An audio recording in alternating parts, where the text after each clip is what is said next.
Hello, it's Thursday the 16th. I'm FxPlew and this is the market brief.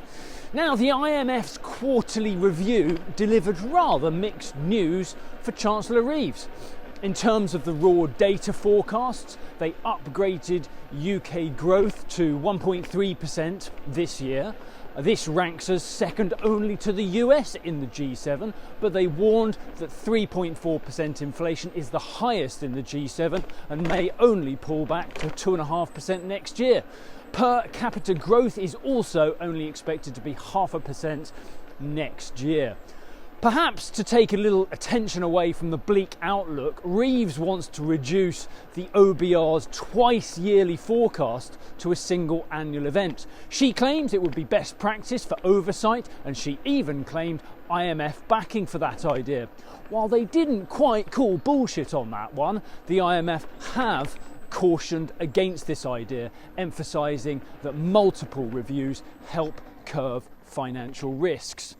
The black hole remains a key focus for the budget. Some Labour MPs are pushing for taxes on the wealthy and property tax reforms in the form of council tax and stamp duty.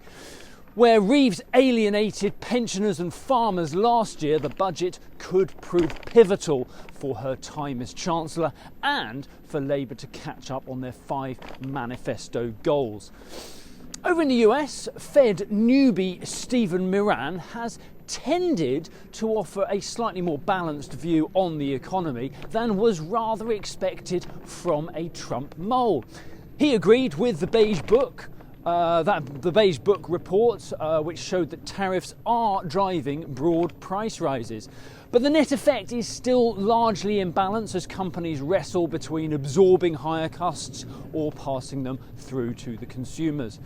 We're now in the third week of the government shutdown and data is still being delayed. CPI inflation data was due yesterday, but the BLS workers have been called back to get this out by October the 24th, just before the next Fed meeting.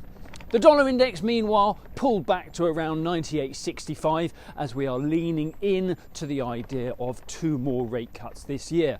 In the market, we kick off this morning around 134.20 against the dollar, 115.10 against the euro, and euro dollar is around 116.60 on the open this morning. That's it from me. Have a great day. If you do not have a clue, then just tweet through and ask FxPlew.